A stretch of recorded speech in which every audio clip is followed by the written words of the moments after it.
As a wise man once said in the realm of McLaren at Japan, scared money don't make none. Welcome back to Motorsport 101.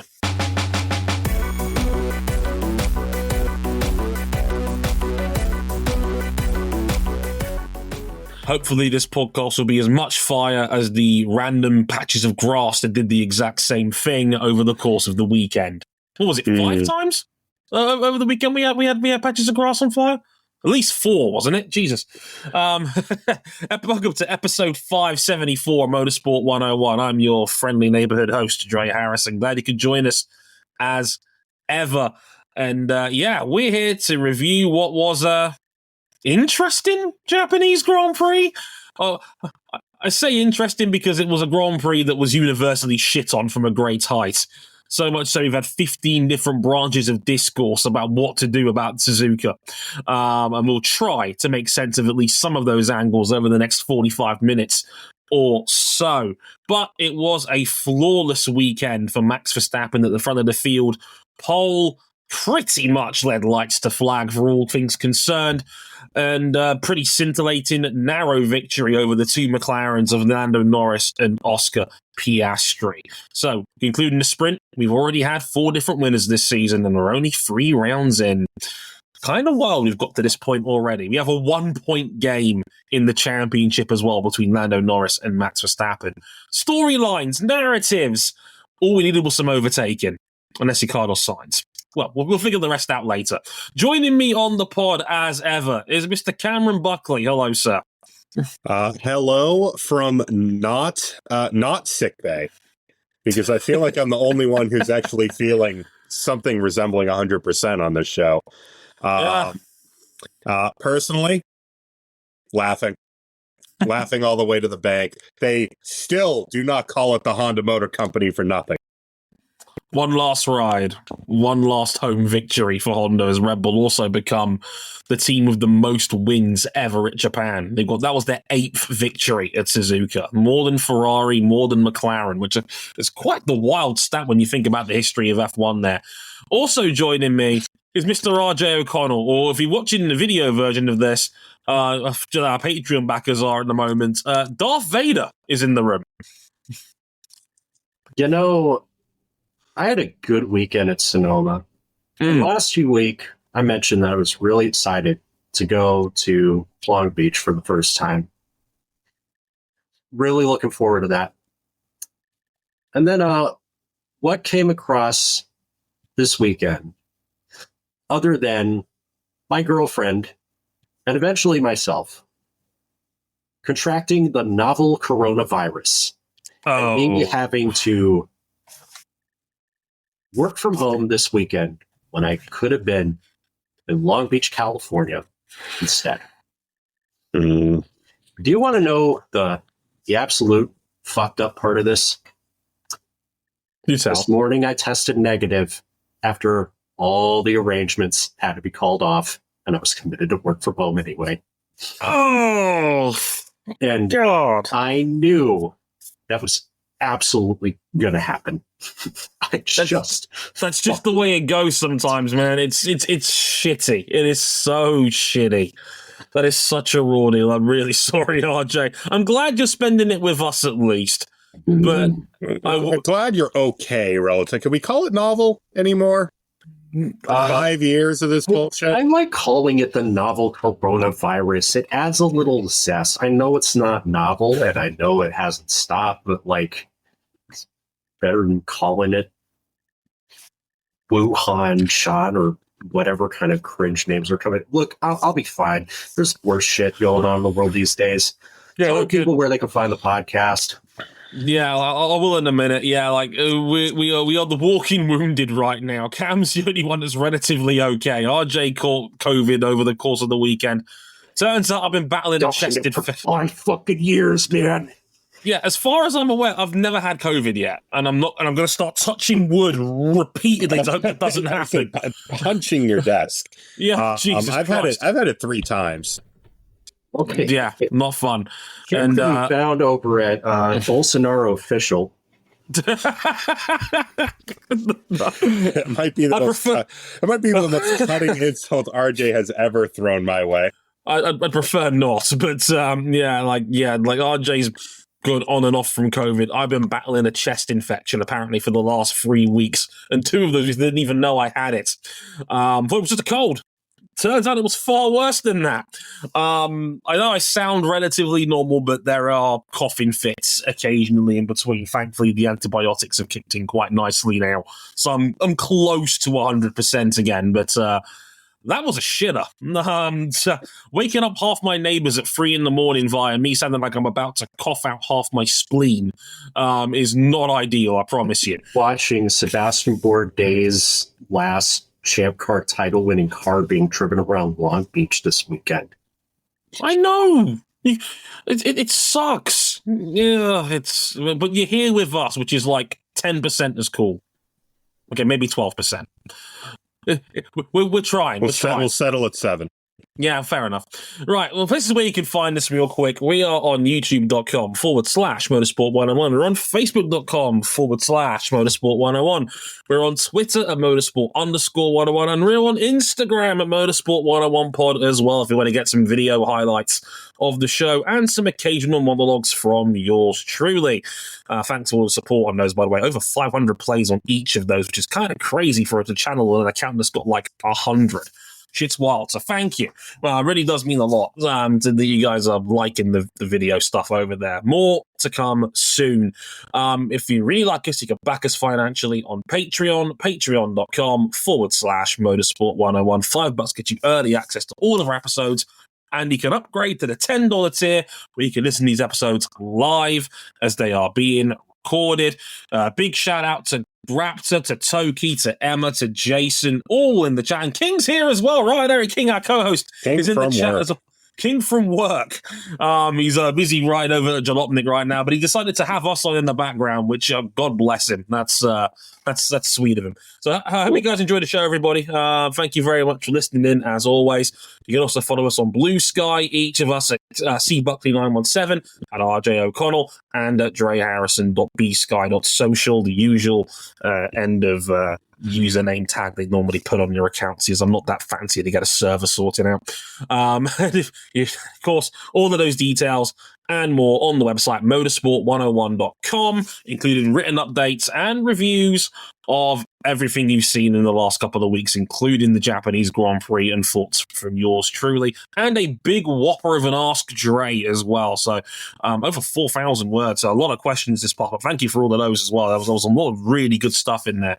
Favorite wrestlers, Sophia Faresh quitting Indy next, next big prospects in each of the big series. All of that was a whopping 2-parter, so much so I had to divvy up all the Liam Lawson questions into a separate article, because there was a bit of a running theme at the end of the month, you may have noticed. So more on that on the website, motorsport101.com/blog. Check that out there if you like. Okay, without further ado, let's get into the Japanese Grand Prix.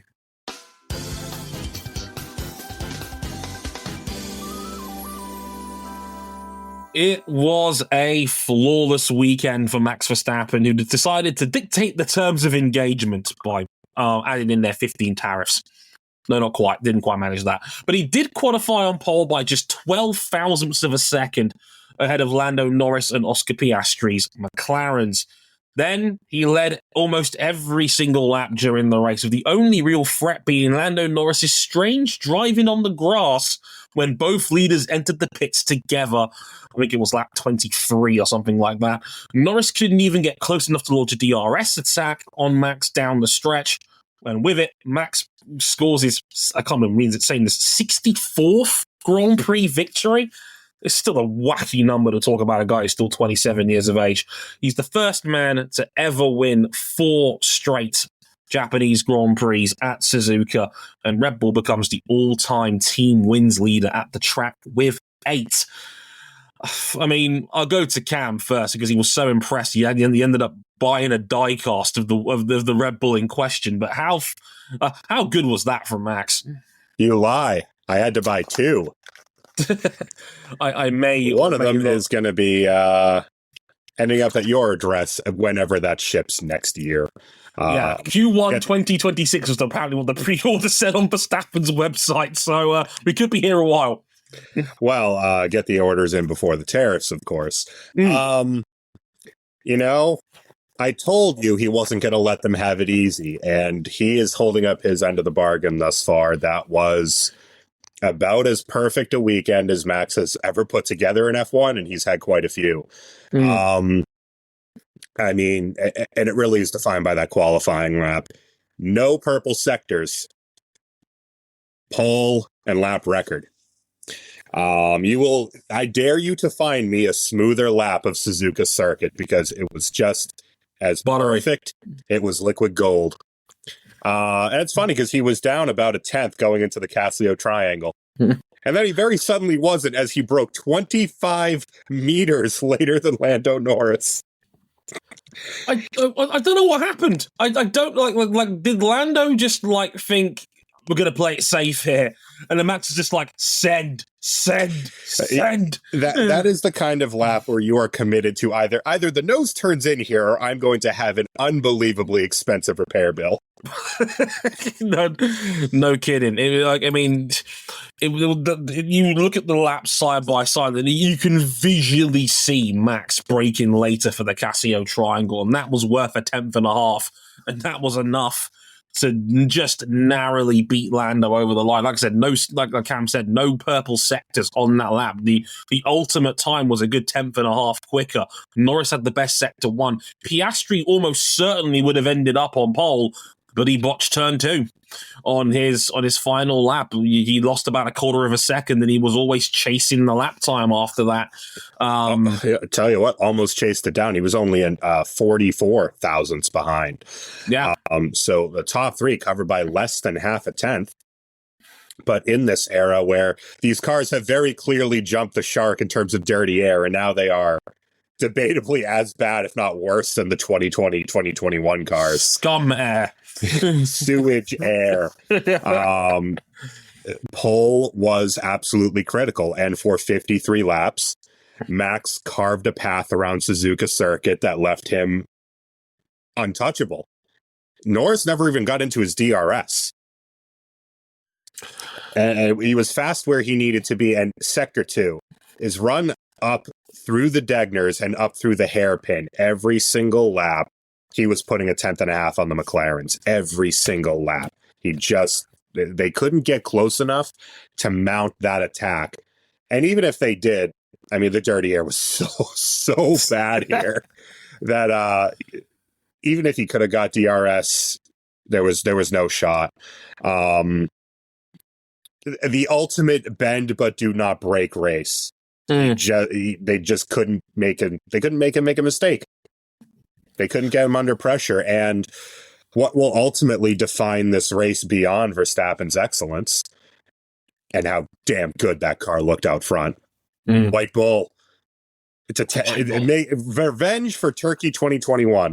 It will ultimately be defined by the fact that despite having two bullets in the chamber, McLaren did not pincer move him and kind of matched him strategy for strategy. Which you would have figured going into the race, they would have tried. They had two bullets in the chamber. You had options on the table. I mean, RJ, what did you make of that? Because we saw, Max and Lando came in together, which is something you never normally see in battles for the lead. It's normally one will try to usurp the other by either going under or over. And we heard the call, Dre. Box to overtake Verstappen, and then they backed out of it. Yeah. I mean, what did you make of it in real time, RJ? Why didn't... I wonder why they decided to pit Piastri first. This They had tried to cover off, so the first guy to pit up front was Russell. But the thing is, Russell came out a little bit behind some traffic, and he was a good 4.5 seconds back. And because the tire wear was so static here, with the resurface and how good the hard tire was, you basically just put the hard on whenever you wanted and run it however long you wanted. I see why they pitted him, but he just wasn't under that much threat from Russell. I that's the thing I was going to say. Like Cam said a minute ago that this wasn't a pincer movement from McLaren. It was. They just picked the wrong guy first, and that was the problem. If you're opening the pincer the wrong way, it breaks, Dre. Yeah. They went the wrong way with it. Directions unclear, broke utensils. It's they undercut their own man. I don't get it. I just.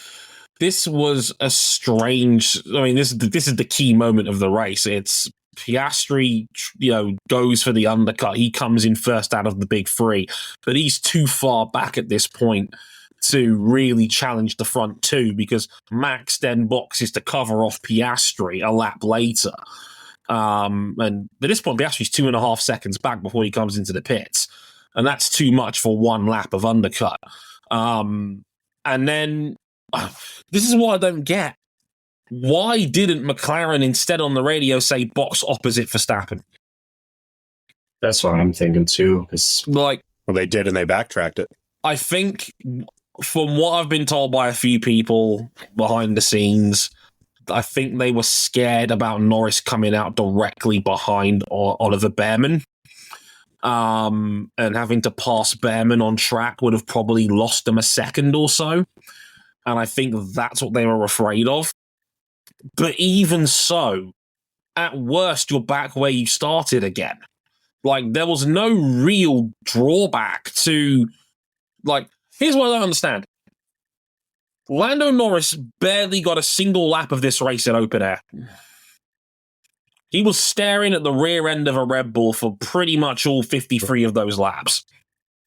I mean, we go back to 2013. I'm about to reopen an old wound for myself that Red Bull used their 2 bullets in the chamber back in 2013 to do pincer on Grosjean because they couldn't get around him on track. The Lotus was too quick. And like always in 2013, always so good on its tires. Very far removed from that these days at Team Enstone. Yeah. They were closing DRSs too late into turns. But you showed the value of having the 2 cars in the fight because if it was 1-on-1, Lotus could have simply matched them like for like and done whatever was needed.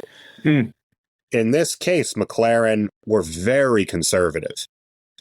To the point where even when they had nothing to lose, they still didn't really want to try anything because then you have these 3 cars running formation flying about a second and some change apart from one another. Piastri is clearly the quicker of the 2 McLarens late in the race. He calls on the radio for them to invert the cars, let him have a go at Max, and I don't even think he ever even got a response. Nope. I mean, RJ, you're the most pragmatic out of the 3 of us.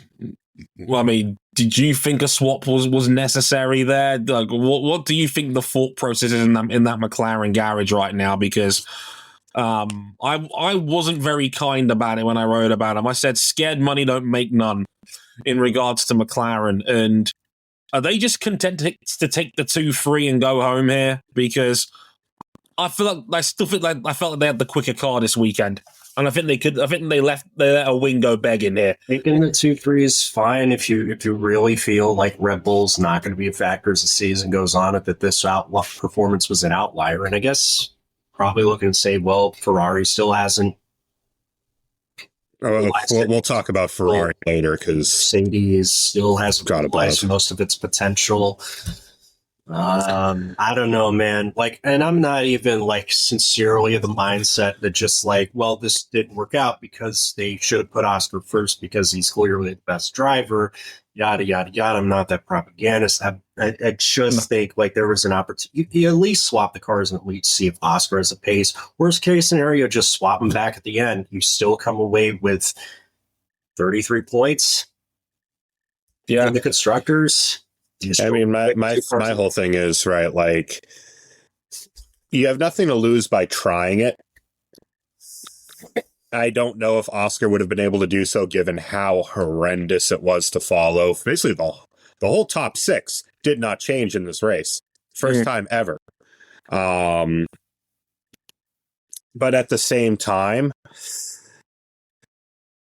if McLaren don't think that Verstappen's a threat across the season, they're more insane than they were last year when they were making their decisions. Verstappen is the threat. He's making himself a threat by sheer force of will. He's 1 point back in the standings. Or does McLaren just not care about the drivers and they think, hey, we're just here for the bottom line of the constructors check? Which is fine, because in that aspect, they're doing just fine right now. Wouldn't you try and take both? This is what I was saying last year. It's going to come down to a decision that I'm sure is going to make one side of that garage not very happy. We still have 2 number 1 drivers, and I guess that means you have no number 1 driver. This is the problem. And this is the thing I don't like about McLaren, because McLaren talk all this shit. Zach Brown has repeatedly said, McLaren are racers. We're a racing team. We're here to race. Zach Brown's a racer himself. He's driven race cars. He's got this mentality of we're a racing team and we're racers. But yet, a lot of these times when these critical decisions come up in terms of strategy, biases, favoritism, and looking like he might have to pick a winner, he takes the most conservative chicken shit option every single time. It annoys me that this is how he manages his team, because in the heat of battle, in the heat of the moment, they fold. They fold every time. And don't get me wrong, sometimes folding is the right decision. I'm not like in poker. Sometimes the best decision is to throw your hand away, and sometimes that can be the bravest call of them all. But Zach needs to accept you've hired 2 number 1 drivers. Oscar Piastri is not far behind Lando Norris. He hasn't been for a good year now. At his best, he can win outright. We've seen this. He left this win on the table. We found Oscar Piastri's ceiling. Unfortunately, there's a hole in it around Sector 2 at Suzuka. Because it's classic Piastri, though, isn't it? It is. If he merely matched his first best time in Q3, he would have been on pole, and he probably wins this race by at least 10 seconds. So now we are in round 3. Red Bull looked like a hot bag of dicks in China. We've had 3 rounds where McLaren has had, I would say, 2 to 3 tenths.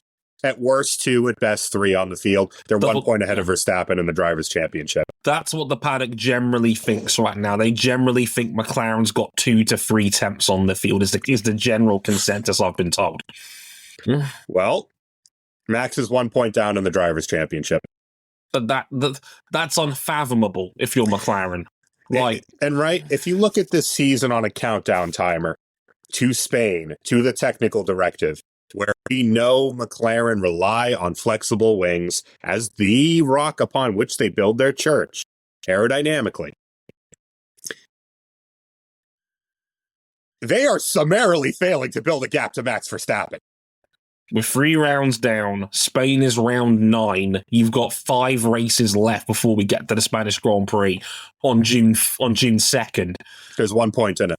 There's 1 point between Lando Norris and Max Verstappen in the championship.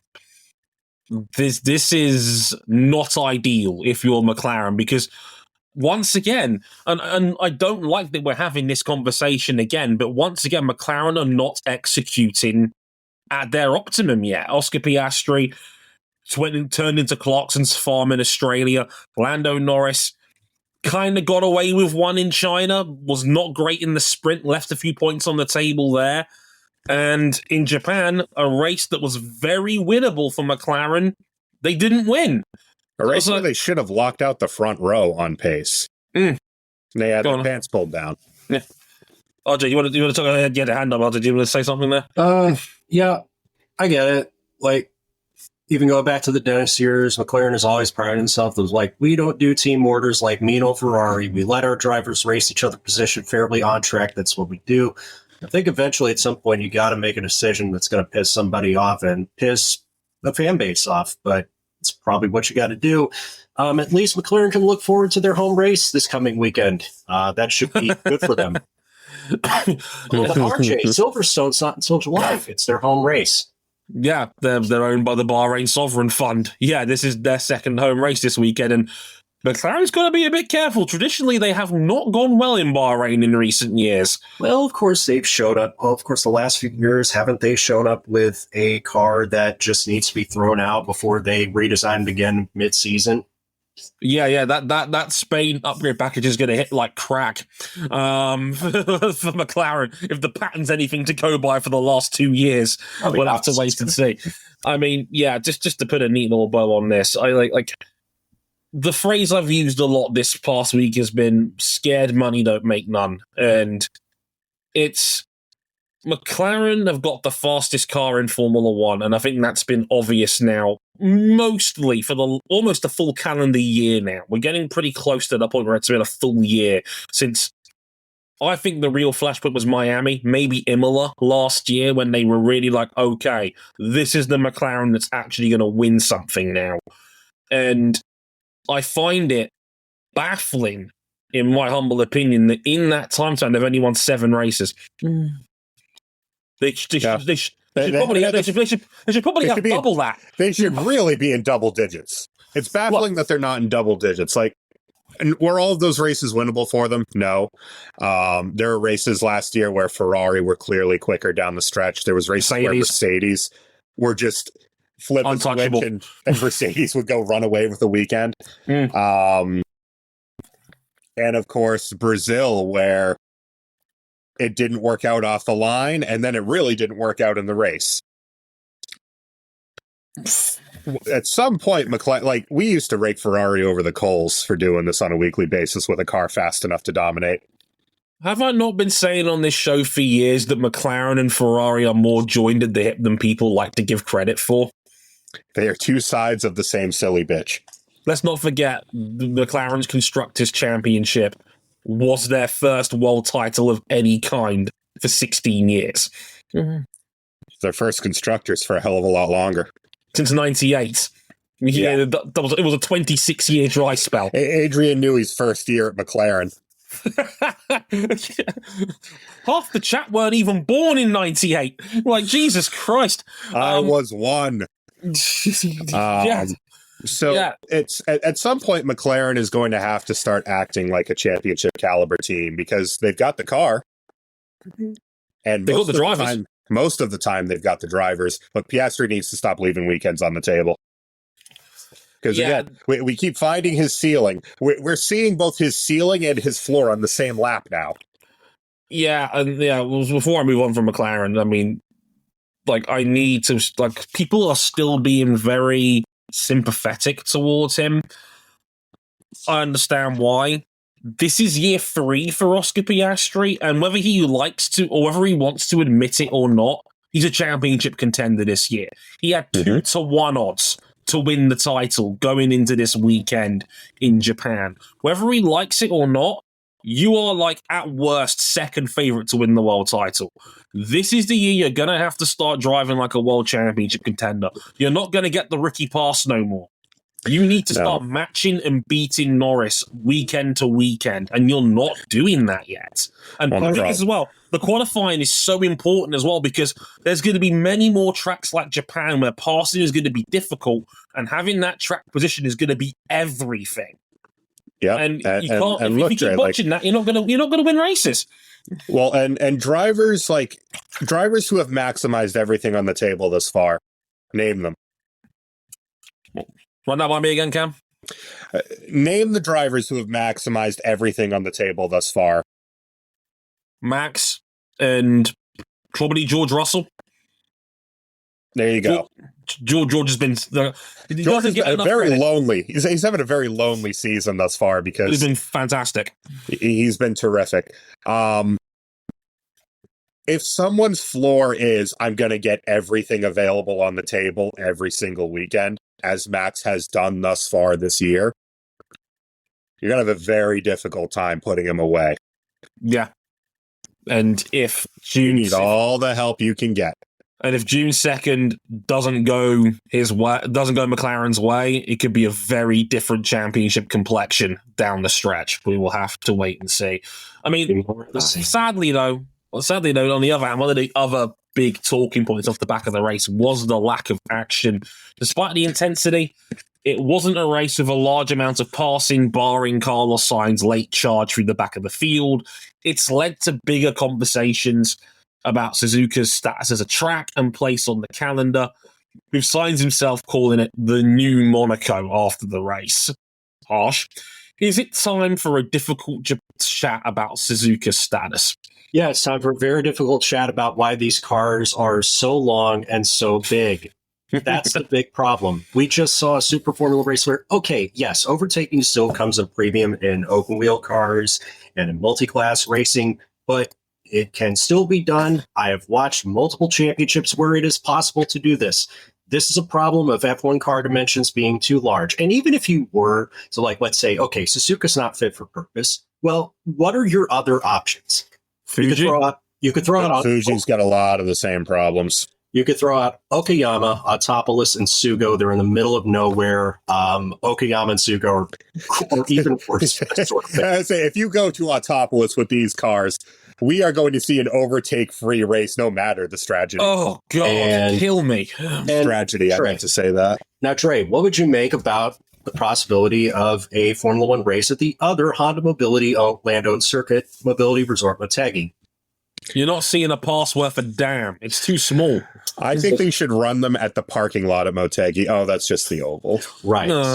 So then what are your options? You mentioned Fuji. Fuji is owned, of course, by Fuji Motorsports Force, which is part of Toyota Gazoo Racing, which is only sponsoring Haas. They're not a full factory effort in Formula One these days. And also, Toyota-owned Fuji has tried this before. It wasn't all that great. We had some fun moments in 07 08, but what the fuck is a track limit? What the fuck is getting people to and from the circuit? Like, it's not ideal, and I don't think Toyota would want to pay that much money to have their track host a Formula One race which they've already deemed, and execute and promotion-wise, event-wise, a failure. Fuji would have a lot of the same problems in racing. These long flowing corners, beautiful to drive, beautiful to look at. This final year of these ground effect cars, they have completely jumped the shark with dirty air. Like, it's way worse than it was last year, and last year was already concerning. And then that leaves me to, well, what are your other options? Well, I heard people chatting about the brand new track called the Magarigawa Club. Just opened recently. I saw that. Beautiful, interesting layout.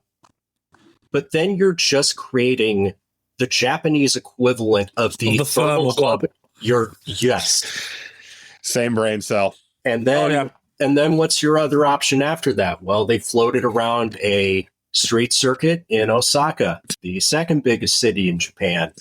Do you think Formula One fans have the appetite for another temporary street course at a time where they're worried about the future of permanent road courses like Suzuka on the calendar? Like, I think that there will always be a degree of difference. It's not going to be Las Vegas. It's not going to be Bahrain. It is a narrow track, even by the standards of the Formula One tracks that we have now. And there's no changing that unless you decide to just start over, rebuild Suzuka all over again, but 2 times wider. And that's not going to happen. That's not going to happen at Monaco. That's not going to happen at Suzuka. You just need to make the car smaller. There's no incentive to. They just drew 115,000 fans on race day, 266,000 for the weekend. You know, that's venues that would kill for that level of attendance. And that's supposed to be a down year for attendance. That's easily in the top half of attendances on the calendar. Easy. 115,000 on race day is huge. I was told by the Autosport gang who was over there, big brand activations and promotion for Yuki Tsunoda's Red Bull debut, which we'll talk about in a bit. Like, this was a big deal, and the fans rolled out. 115,000 on race day is huge. That's a big number. And we all know the Japanese fan base reputations. It's the best in the world. They have the greatest F1 fans anywhere on the planet. Best hats by a mile. Best hats, suits, helmets, you name it. The Japanese roll the fuck out. They are awesome. Look, for me, I'm going to hit you with, and forgive me, RJ and Cam, for this one, because I've used this analogy before. It's the Al Murray analogy. It's the 17-year-old who walks into the pub with a fake ID for the first time, trying to get his first beer. He gets away with it. He gets his beer, sits down on the table, drinks it, realizes it tastes terrible. And as Al Murray would always say, the pub landlord, quote, "That man will now spend the rest of his life trying to find a good one."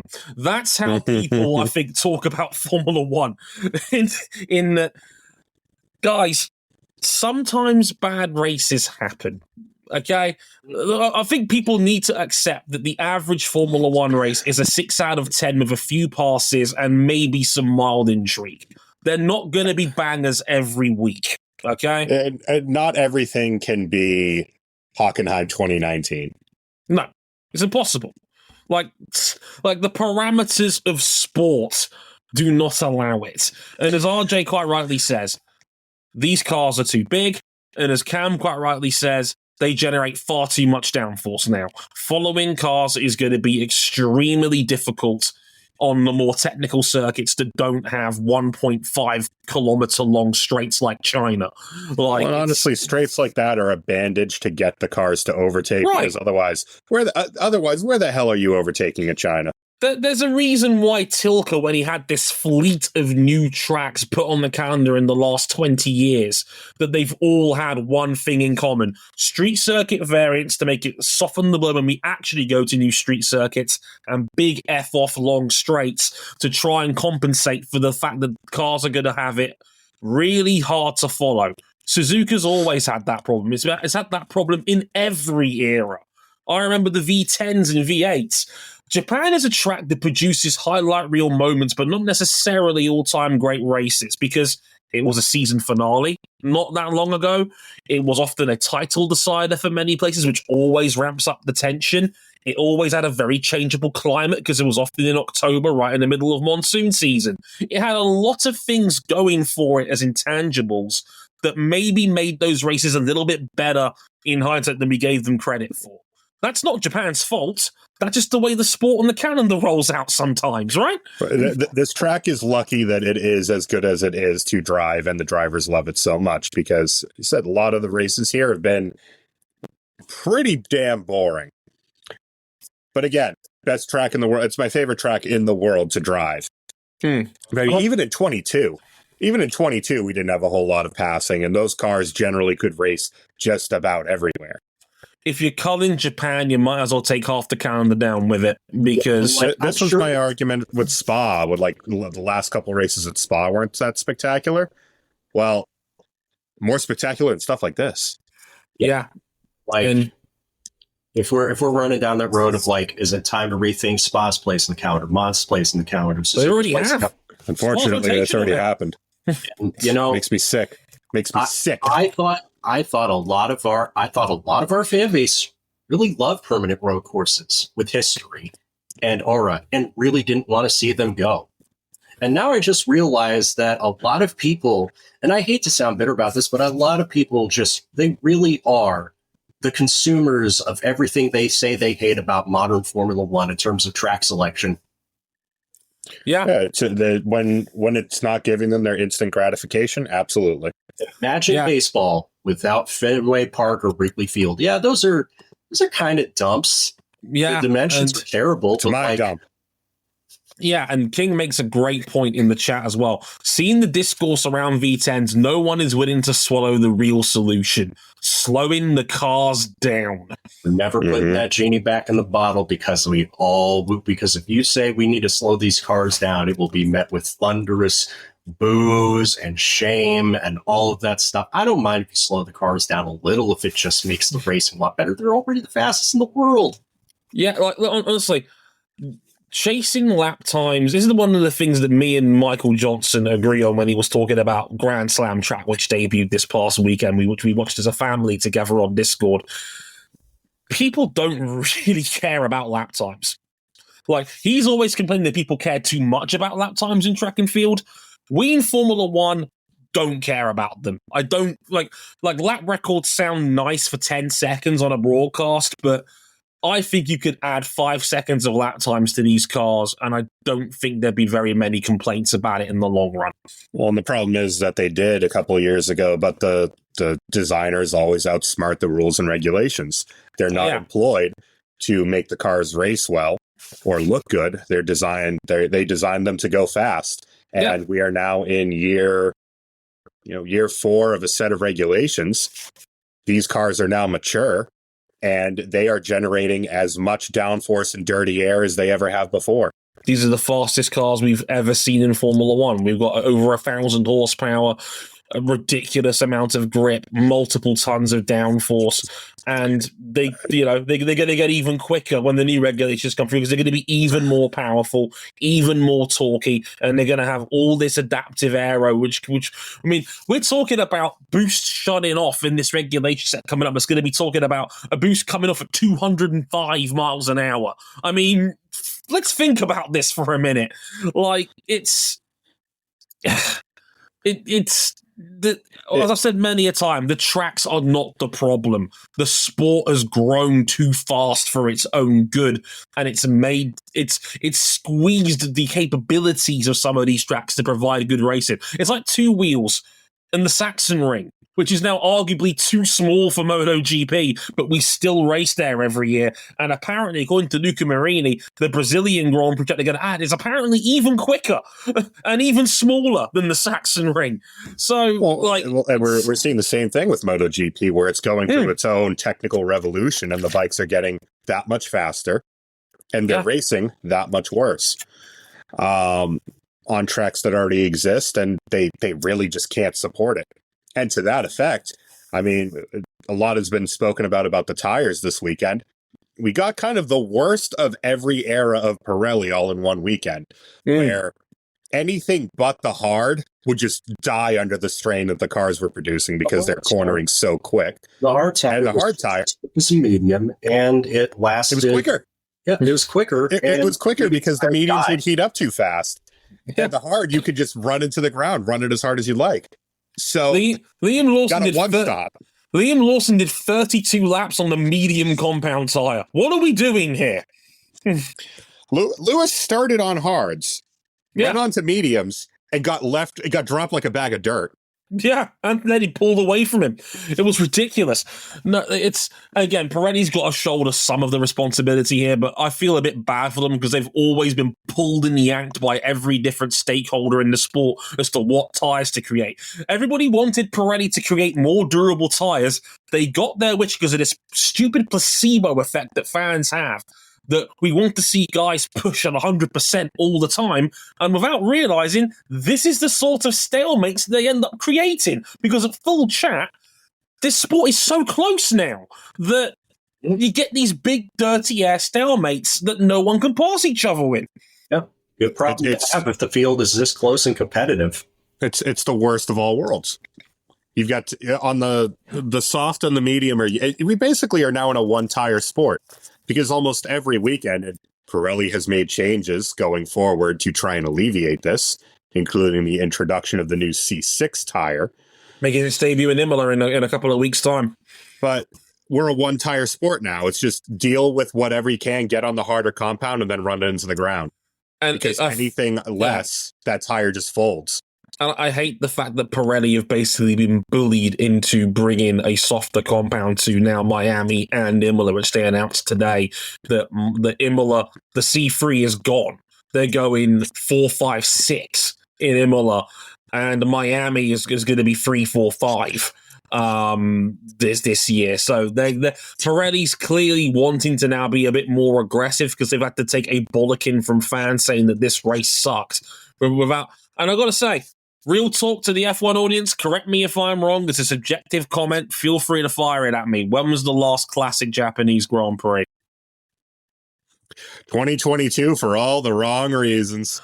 Yeah, it feels like it's one of these trendy comments to say that, this track now sucks. Well, like 19 as well. Think back to 2019. Bottas escapes that insane start. And then Lewis couldn't get around Seb despite the fact that the Ferrari was mauling its front tires. Yep. There's nothing he could do. Before that, 2015, and before that, 2005, I said it before. There will always be a challenge to get past and race alongside other cars at this track.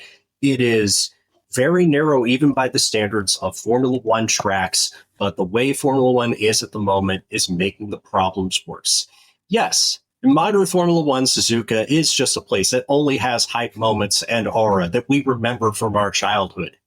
But, and I hate to be that guy that makes everything about stuff that isn't Formula One, but there is good racing there if you know where to look. This is a Formula One problem. It's not all a track problem. Let's talk about some of the other performances of the weekend before we get out of here. Of course, we have to talk about the Red Bull Swapperoo. The first weekend in white, I guess we could say for Yuki Tsunoda, which is weird to say given his other old car was also white, but hey, who's counting? Yuki Tsunoda's Red Bull debut was this past weekend. He ended up 12th in the end. Cam, promising weekend is what I would say. It was all going so well until Q2, because pretty much from lap 1, he was all right. And then he kept getting a little better and a little better. Had a great Q1. He was only 10th or so, 10th and a half off of max. Really solid pace. And then in Q2, his first banker run is interrupted by, you know it, you love it, the grass is on fire.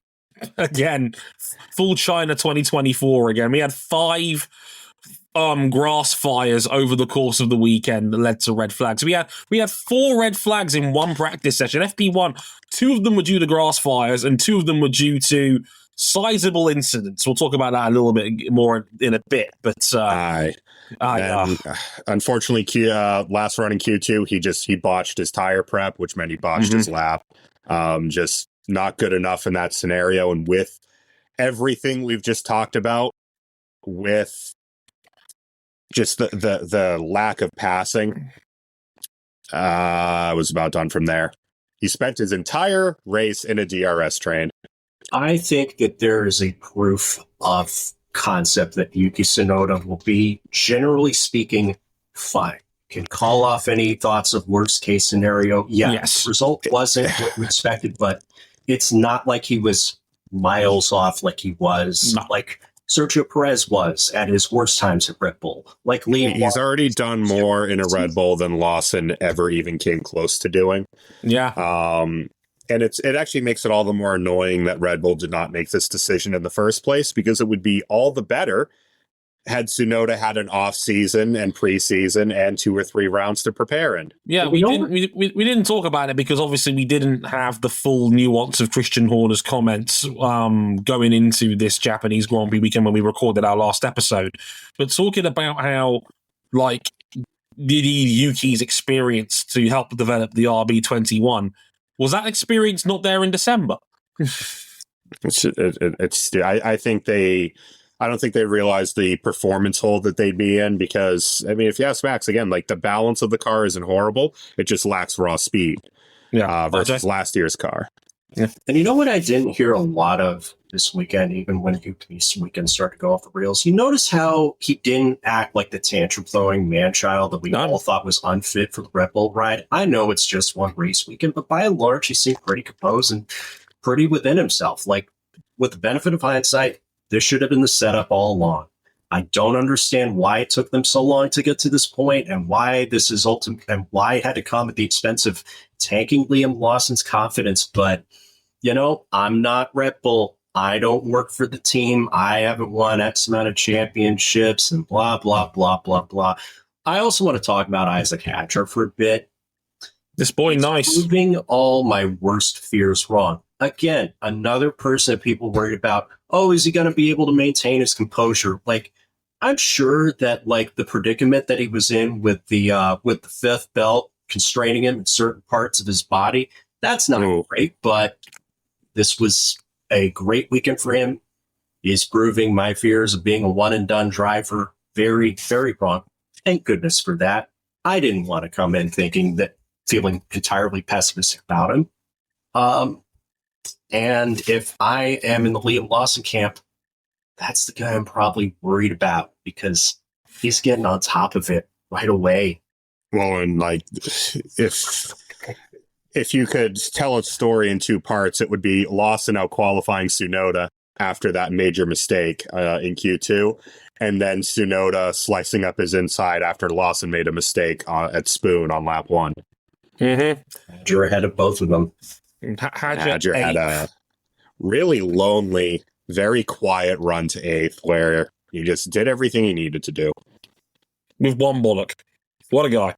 Had a loose seat as well on the formation lap for the race. Other people I want to shout out real quick. Andrea Kimi Antonelli. Come on down. Oh, boy. He was superb on Sunday. Believe in God, Trey. Trey, have you converted to Christianity? Do you now believe in God's light? Yeah, I'm not saying I'm a convert, but I might have to come to church on Sunday every once in a while because what after scrapping your own? Several times I'll have, the insurance write-off gets smaller every time. It's terrible. But, yeah, I mean, look, the hype might very much be real with this kid. It annoys me, only because I had my doubts about Kimi Antonelli coming in, and he has been a breath of fresh air to Formula One. He's a genuinely, incredibly humble, likable young man who still talks about going to school and finishing his exams and just finishing learning how to drive. And he's just become the youngest man to ever lead a Grand Prix at barely 18 years of age. He was 4 days younger than Verstappen as the old record holder. As the youngest man to ever lead a race and the youngest man to ever take a fastest lap. Shame there's no bonus point for that no more.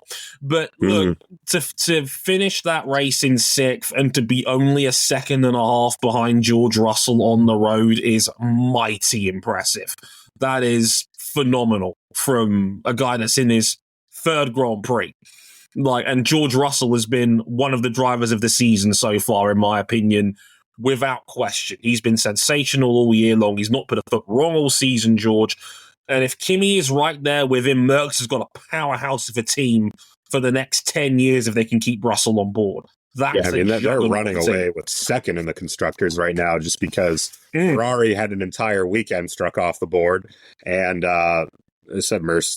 Russell is getting everything that there's been available to him. The only reason why he wasn't higher up is because Charles Leclerc is still Charles Leclerc doing what he can. Super. Honestly, that will go under the radar, but he was brilliant in 4th this weekend. He was so cool. That Ferrari is not there yet. And the cat's out of the bag now that they have to run their car higher off the ground in terms of ride height because they are in fear that they porpoise at high speed when they keep the ride height low and they're risking their skid block. High fuel. That is why we saw such a discrepancy in the sprint where Lewis had ridiculous pace. Well, it's because the car was at what has turned out to be a Grand Prix illegal ride height. And Ferraris had to stray away from that. Charles Leclerc, God's strongest soldier, still doing his thing. But the Damian Lillard of Formula One. They asked him to increase my rent. That's how much I believe in the grind. Unfortunately, that grind was grinding Lewis Hamilton to dust this weekend. I warned people. I tried to tell people that Lewis is going to be in for a struggle this year, and, well, he was in no man's land this weekend. No man's land. He was a very lonely, distant 7th place and nowhere near where people want him to be. And look, I get it. People want him to be a title contender. People want this big, super exciting move to work out. But a lot of people have very conveniently ignored the whole adaptation part of this process, thinking he's the greatest of all time. He's just going to do it. Hamilton had signs of this flakiness last year, and I don't think people wanted to mention that part. I think they were whispering it to themselves in Instagram DMs and other places that, you know what, the man is not the Lewis of his early 30s, where he was just him.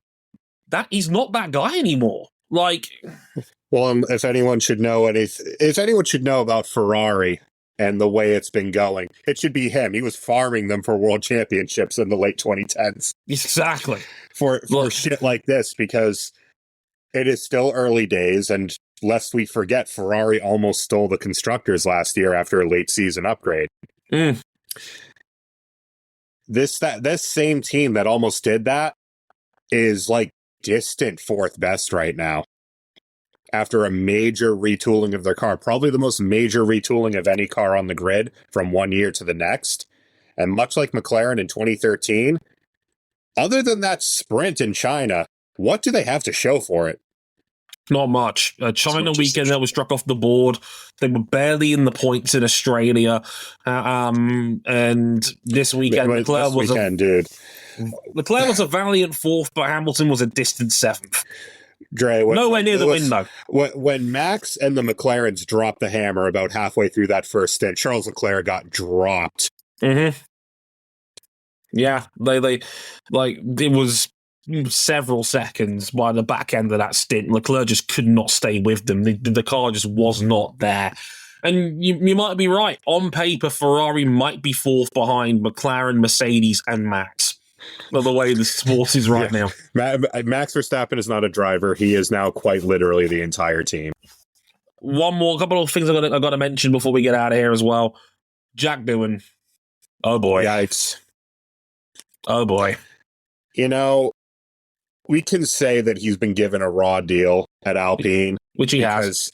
Which he absolutely has, but he is not doing himself any favors. On the other hand, his FP1 replacement finally showed the people who only parachute in for Le Mans to follow WEC that maybe he is just as good as his other two drivers in the number 8 Toyota. Who'd have thunk? Yeah. This is your Super Formula RJ O'Connell update.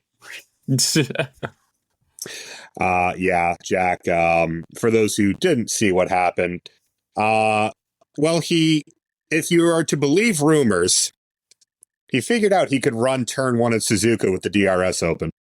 Yeah. I saw the telemetry. He did try to put the brakes on to shut the wing, but he left it too late. And by the time he's turned the car in, he's already gone. It's really still open. His ring was still open. He didn't apply enough brake to close the flap, apparently. He had a disagreement with the laws of physics, and unfortunately the laws of physics always win. Outside wall at 185 miles an hour. And trying to get out of the car after the race. And this is a two-parter. One, he is clearly very badly bruised up from that hit. Anyone would be. But man, moving Suzuka to early in the season for the rookies, this place is always a neck killer. Oh, yeah. Just because of the nature of the circuit. And the rookies, with the amount of grip that these cars are generating mid-corner now, everyone was having a struggle who was new to the Formula One game. Alpine are still scoreless, aren't they? Yeah, they're the only team on the board with no points. Dear God. And they just lost their fastest driver of the weekend to Haas. Gasly did not deserve to catch that stray. I think that is a fantastic little bow to end on. I agree. I love me some Pierre Gasly, but Rio's my guy. Dre, tell them to find folks where they can find them one more time.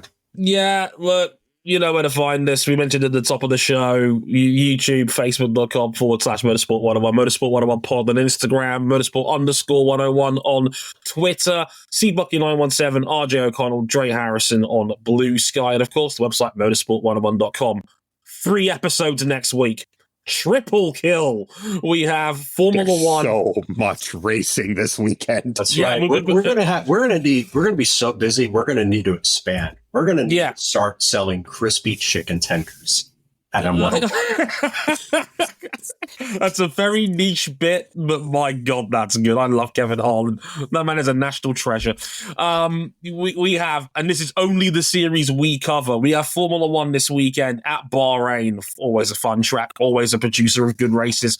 Hopefully that'll be better than Japan was. We have MotoGP this weekend at Qatar, just down the road over there as well. That'll be a fun one as well. Bagnaia and Marquez 2, Electric Boogaloo.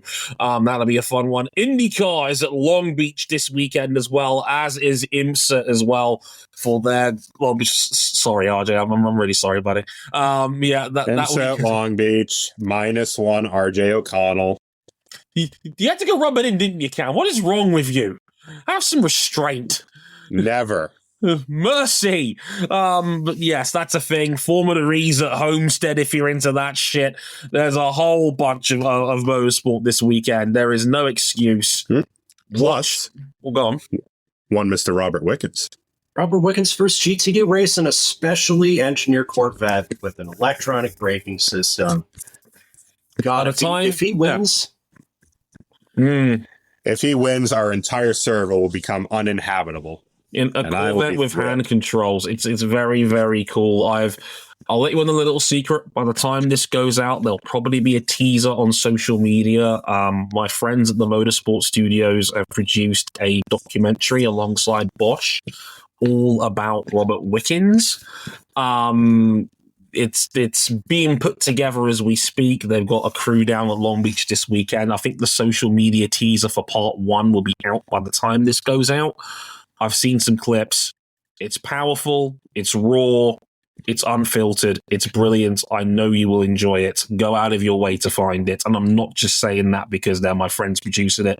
It is genuinely inspiring stuff. And Robert Wickens continues to be an inspiration to us all on this show. And good luck to him this weekend. And if he's anything like the footage I've seen, I think he's going to be just fine. So look forward to that. And one more time, patreon.com/motorsport1. If you really like us, please continue to support us if you can. We've never had as many Patreon backers and back in as we've had since right now. So thank you as ever for your continued support as well. Back us now while we all still have money. Exactly, for the tariffs cripple us all. Until then, I've been Dre Harrison, they've been RJ O'Connell and Cameron Buckley. 3 episodes next week. Look forward to that. Until then, thank you very much for listening. Sayonara.